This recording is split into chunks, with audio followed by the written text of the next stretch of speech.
सात संगत जी, प्यार से कहना ध्यानकार जी। समागम ग्राउंड में जहाँ ये देश विदेश के अनेकों शहरों से सभी महापुरुषों का आगमन होना शुरू हो गया और आप में से काफ़ी महापुरुष तो अपनी सेवाओं में भी युक्त हो गए हैं। एक ये रूप इतना सुनहरा बनता जा रहा है और पता लग रहा है कि आने वाले दिनों में ये सत्य के एहसास के साथ ये विस्तारित मन, बुद्धि, विवेक, इसके लिए हर कोई इच्छुक, सभी प्रभु प्रेमी ये रूप अपना, ये समर्पण भाव अपना इस तरह से हर कोई समागम में अपना योगदान दे रहा है। चाहे यहाँ उपस्थित होकर या अपने घरों से भी वो मन के भाव रखकर, ये सेवा भाव रखकर, ये परिवार में एक दूसरे का योगदान देके, ऐसे भी अक्सर महापुरुषों को देखा गया कि परिवार के कुछ सदस्य पहले सेवा में आ जाते हैं और बाद में कुछ समागम करने के लिए। तो ये तालमेल का जो रूप है कि ये भक्ति भाव तो हर एक में है, तो कैसे ये प्रैक्टिकल स्पिरिचुअलिटी का एक जीता जागता स्वरूप, जहाँ एक घर की जिम्मेवारियों को भी पीछे नहीं करना और अपने आध्यात्मिक पहलू को भी आगे रखना है, तो कैसा ये जो भाव बनता है ये सभी संतों में झलकता है, ये व्यवहार में, सोच में, एक भाव में। तो दातार ऐसे ही कृपा करे कि ये भक्ति भाव हर एक में बढ़ता चला जाए, मन में तंगदिलियाँ ना आए, मन में कोई भी ऐसे भाव जो दूषित कर दे ये सोच को या फिर हमारे ही नज़रिए को छोटा कर दे, एक शॉर्ट साइटेडनेस कर दे, एक लार्जर पर्सपेक्टिव नहीं देखें, तो ऐसा एक रास्ता अपनाना नहीं है, क्योंकि संतों ने तो दिलों को हमेशा विशाल ही रखा है अपना, और ऐसा ही हर किसी का दिल ये निराकार ने इस तरह ही बनाया है कि ये दिल में तो ये संसार का मालिक, ये खुद ही परमात्मा, ये निराकार, ये कादर तक समा जाता है। इतना बड़ा दिल हर एक इंसान को दिया है, तो खुद ही हम क्यों अपने दिलों में ऐसी दीवारें बना बना के अपनी सोच को इतनी छोटी कर लें कि फिर ये विस्तारित रूप भी एक खुद ही छोटा कर लें, एक खुद ही घुट घुट के ख्यालों को मन में बसाने दें। तो ये जो असली रूप, ये जिक्र भी आज सत्संग में बार बार हो रहा था कि इंसान का असली रूप ये परमात्मा, और इसी से मिलन का मौका ये जीते जी इस जीवन में है। ये ब्रह्म ज्ञान द्वारा हर कोई अपने जीवन में परमात्मा को शामिल करते हुए, हर समय इस परमात्मा को अंग संग देखते हुए एक भक्ति में जीवन जीने के लिए उत्सुक। तो ये ब्रह्म ज्ञान हर समय के लिए मन में जहाँ बसता रहे, हर कोई एक अपने आप को संतमति से युक्त करें, ये मानवीय गुणों से युक्त करें, एक परमात्मा से जब भी एक अपनी लिव जोड़ें, ये नाता जोड़ें, तो वो किसी ना किसी सेल्फिश, एक अपने कोई फायदे की सोच से नहीं, पर ये बेगर्ज रूप में ही एक भाव मन के हर एक के परमात्मा से जुड़ते चले जाएं और अपने जीवन में रूप इंसान का है तो वाकई ही इंसान बने।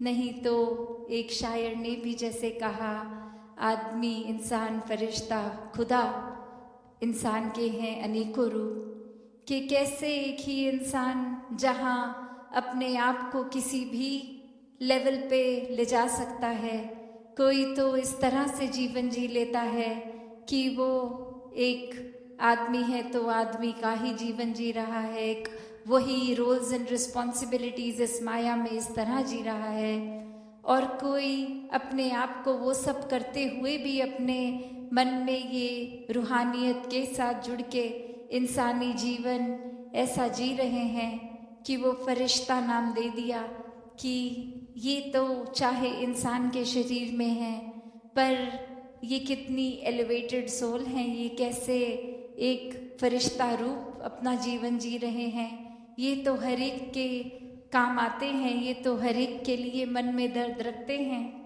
और कई तो ऐसा भी जीवन में प्रभाव छोड़ देते हैं कि मुंह से यही बात निकलती है कि ये तो इंसान नहीं, हमारे जीवन में देवता रूप हैं, ये तो खुदा हैं। तो बात वही कि ये शरीर हर तरह की कैपेसिटी रख लेता है, किसी भी तरह के कर्म कर लेता है, एक हैवान वाले भी, एक देवता वाले भी। तो कैसे एक क्या हमें करना है उसका तो एक हम पे ही ये निर्भर है कि ये रास्ता साफ है, ये सच्चाई, ये परमात्मा भी उपस्थित है, पर किस रास्ते पे चलना है वो किसी ने हमें रोकने नहीं आना। गलत रास्ते पे जाने से हमें खुद ही ये चेतनता रखनी है कि जब जब निराकार को हाजिर नाजिर रखेंगे तो वो एक सही रास्ता ही अपनाया जाएगा। एक छोटी सी भी कहानी ऐसी ही कि कैसे एक बच्ची का जन्मदिन और उसको जानवर देखने का बहुत शौक़ होता था और वो कहती अपने माता पिता से कि एक ज़ू होता है जहाँ जानवर रखे जाते हैं, तो वहाँ पे उसको ले जाया जाए, जन्मदिन पे वो जानवर देखना चाहती हैं। और वहीं घर में कोई त्योहार का भी समय और यहाँ माता पिता वो त्योहार के हिसाब से काफ़ी एक गेस्ट को इनवाइट भी कर चुके और बच्ची का भी दिल नहीं तोड़ना चाहते, तो एक तरकीब निकालते हैं।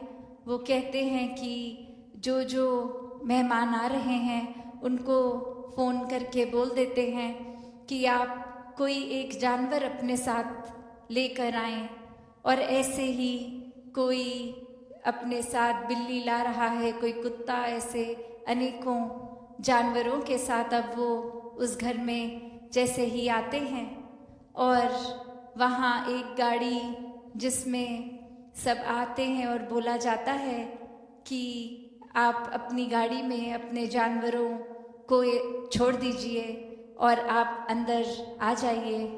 और वही वो बच्ची की माता एक सरप्राइज़ करने के लिए वो सारी गाड़ियाँ मेहमानों की पार्क्ड और उसमें अनेकों जानवर, और वो बच्ची जैसे ही इतने सारे जानवर देख के खुश हो जाती है और दौड़ती हुई घर के भीतर अपने पिताजी के पास कहती है कि गाड़ी में बहुत सारे जानवर आए हैं।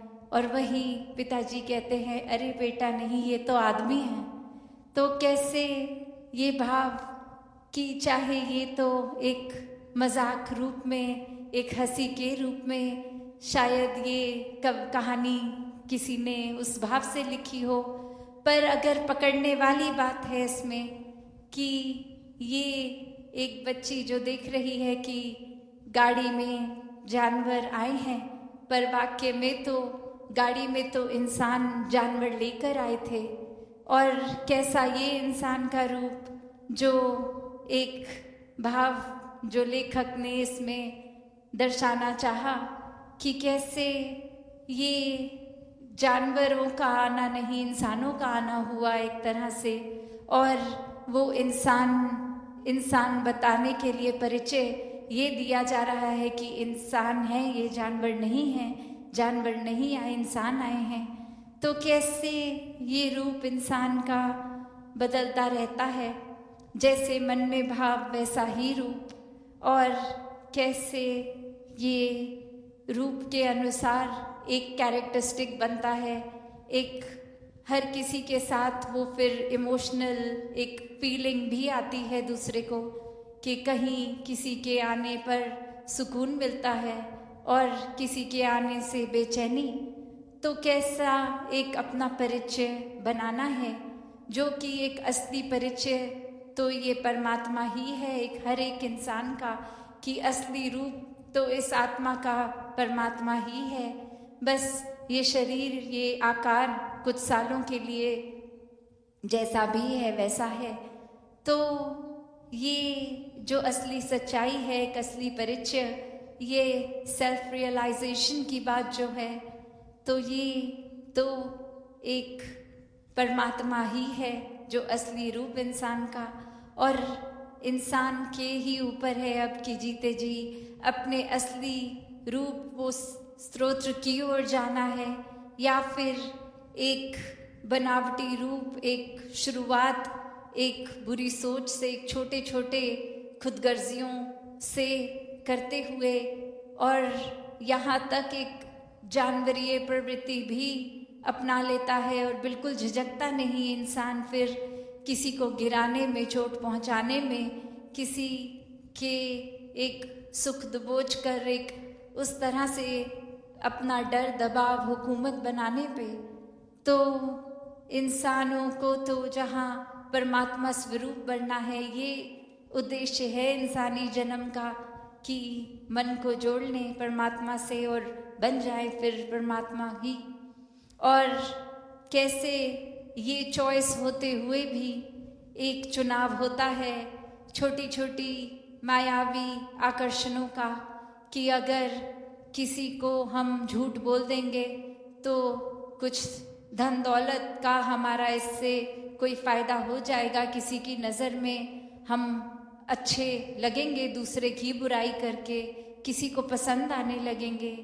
एक रूप ऐसा भी बना लेते हैं कि हम एक किसी तरह भी सोसाइटी में ऊंचे हो जाएं या दिखें कि बहुत पावरफुल है हमारे आगे, तो सब झुक के सलाम करते हैं।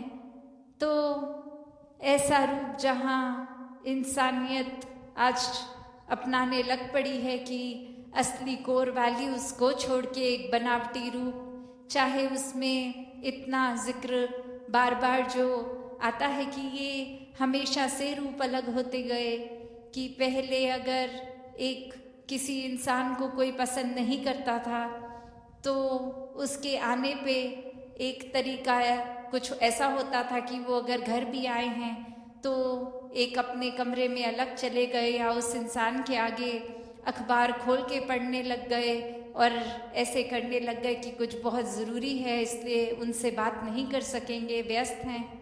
तो वो उस तरह से झूठ बोल दिया या एक्टिंग कर ली बिज़ी होने की।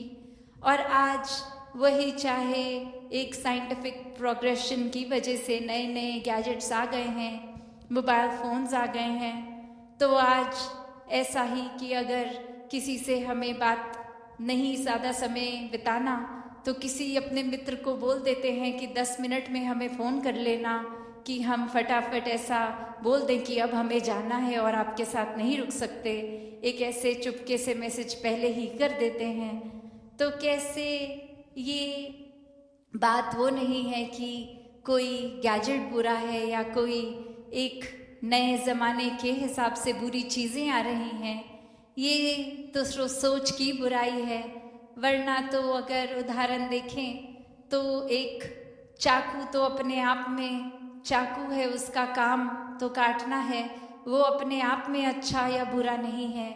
जिस इंसान ने वो चाकू पकड़ा है उसकी नीयत डिसाइड करती है कि वो चाकू से अच्छा काम ले या बुरा ले। एक डॉक्टर में सर्जिकल नाइफ उसके हाथ में, तो किसी बीमार आदमी का इलाज ही होगा, अच्छाई होगी, चाहे वो चाकू से उस समय शरीर को काट भी रहे हैं।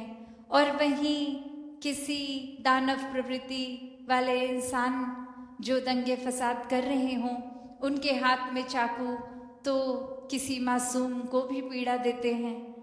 तो ये नुकसान कोई समय के हिसाब से टेक्नोलॉजी का नहीं है, ये तो सोच का है, जो आज भी अगर किसी के अंदर बुरी सोच आए तो सब साधनों का दुरुपयोग ही होगा।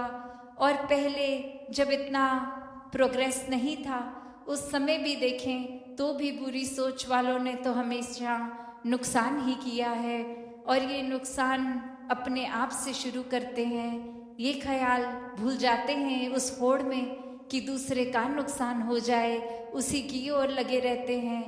एक अपने मन को पहले जो जला रहे हैं, अपने मन का नुकसान कर रहे हैं, उसके बारे में तो सोचते ही नहीं हैं, पर उसको भी कितने समय से मन में प्लानिंग कर करके कि वो इंसान मिलेगा तो ऐसा रवैया रखना है उसके आगे, तो कब से अपनी भी नींदें उड़ा रहे हैं।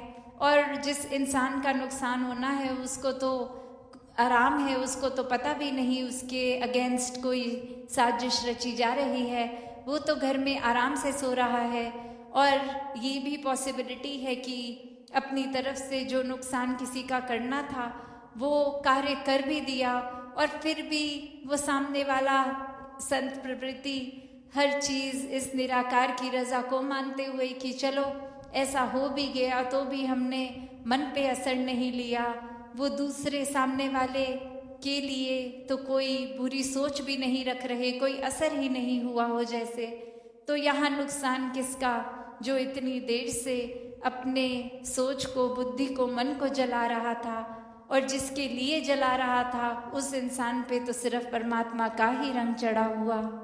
तो ऐसे ही हर कोई अपने जीवन को किसी भी परिस्थिति में उभार के इस निराकार का जिस तरह असीम विस्तार है वैसे ही अपने मन और सोच को विस्तारित रूप दे सकते हैं इसी के साथ जुड़ के।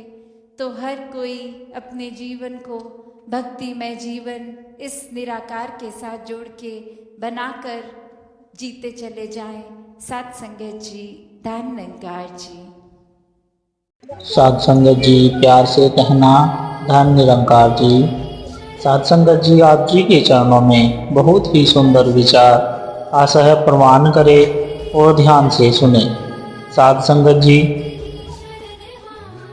जो पीड़ा तुम स्वयं बर्दाश्त नहीं कर सकते वो किसी और को भी मत दो।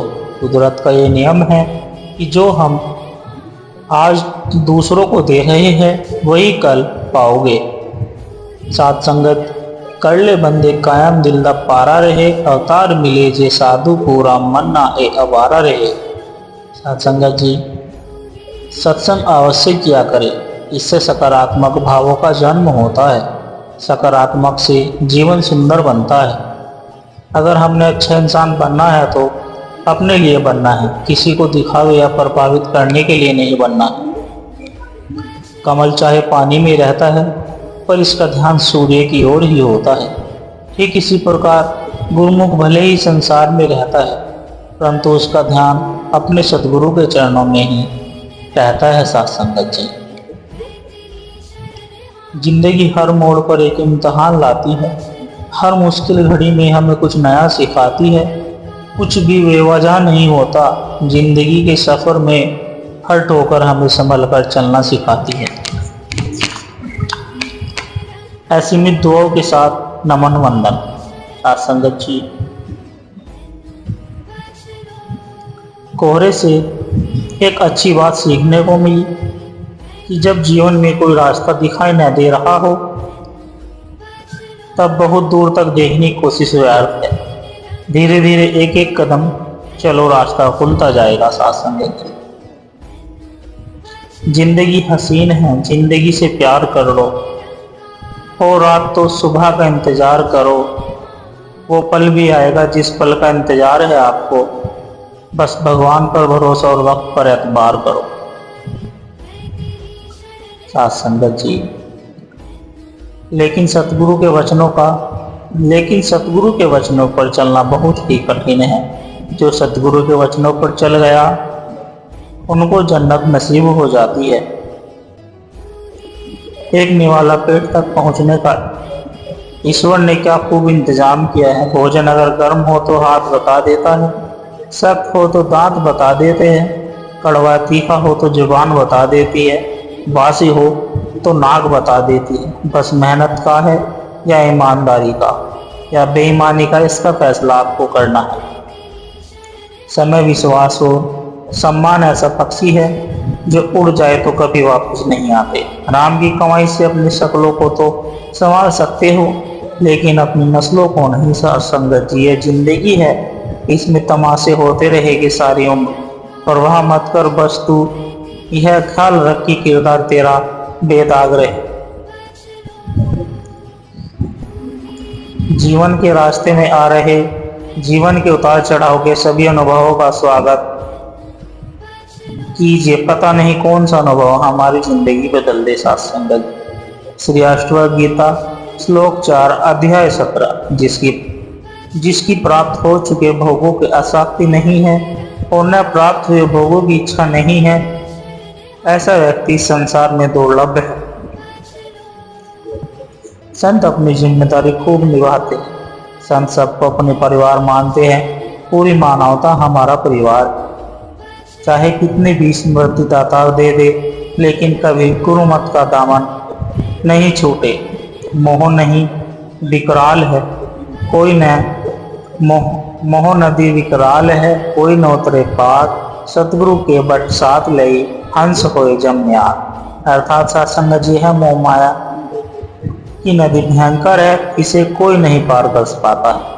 यदि सतगुरु प्रभु के नाविक के रूप में साथ हो तो हंस समान सत्य का ज्ञानी मोह समान यमदूत से वच हो सकता है।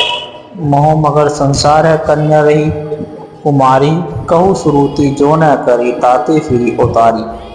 अर्थात साथ संगत जी, यह संसार मोह माया में डूब गया है, उसकी कन्या कुंवारी रह गई है। यदि कोई प्रयास नहीं किया जाएगा तो वह अनेक पूर्ण जन्म लेकर संसार में भटकती रहेगी। मैं परमात्मा से परिचय कर इस अनर्थक भटकाव से रक्षा करनी चाहिए। जहाँ लगी संसार है मेरक सबन की मोह, सो नर नाग पाताल अरु ऋषि मुनिवर सब हो। अर्थात जहाँ तक संसार है यह मृग तृष्णा रूपी मोह सबको ग्रसित कर लिया है। देवता मनुष्य पाताल नाग और ऋषि मुनि सब इसके प्रभाव में फंस गए। भक्ति वो युक्ति है जो बेगमपुर लेकर जाती है। बेगमपुर का जो वासी है उसको साधुगम कैसा। हम उनसे तो लड़ सकते हैं जो खुलेआम दुश्मनी करते हैं, लेकिन उनका क्या करे जो मुस्कुराकर छल करते हैं। शास्त्र राम रत्न धन बिन जगत में निर्धन है हर एक इंसान। राम रतन धन जिसके पल्ले वो जन है सच्चा धनवान। दुनिया का धन झूठा साधो साथ में जाने वाला है। राम रतन धन दो जहां में काम आने वाला है। दुनिया का धन खर्च करो तो दिन दिन घटता जाता है। राम रतन धन जितना बांटो उतना बढ़ता जाता है। राम रतन धन इस दुनिया को सदा दिया है संतों ने, कहे हर देव सौदा सच का सदा किया है संतों ने। साथ संगत जी, अभी तक जो गलतियां हमसे हो गई, हमने कोई बुरा पाप कर्म किया, लेकिन अब आगे से हमेशा अच्छा कर्म करें। अच्छे कर्म बुरे कर्म के प्रभाव को कम कर देते हैं, पुण्य पाप को खा जाता है। साथ संगत जी, कुछ लोग किस्मत की तरह होते हैं जो दुआ से मिलते हैं, और कुछ लोग दुआ की तरह होते हैं जो किस्मत बदल देते हैं। इसलिए रिश्तों को संजो कर रखें, पता नहीं कौन किस रूप में आपके पास हो। सत्संग जी, सवेरा तो रोज ही होता है, परंतु सुप्रभात क्या होता है। जीवन में जिस दिन आप अपने अंदर की बुराइयों को समाप्त कर उच्च विचार तथा अपनी आत्मा को शुद्ध करके दिन की शुरुआत करते हो, वही शुभ प्रभात होता है। सत्संग जी, कभी न कहो कि दिन अपने खराब है, समझ लो कि हम कांटों से घिरे हुए गुलाब हैं। नेकी कर दरिया में डाल। नेकी अच्छे काम करके तुरंत भूल जाना चाहिए, नहीं तो अभिमान का जन्म होगा। 100 बार तलाश किया हमने खुद ने, एक तेरे सिवा प्रभु कुछ नहीं मिला मुझमें। आया है संत समागम का मेला, तू क्यों रहता है यहाँ अब अकेला। यहाँ तो आत्मा परमात्मा का खेला, मिट जाएगा जीवन का तो झमेला। बन जाएगा तू भी सदगुरु का चेला, पाएगा वही जो आएगा यहाँ पहला।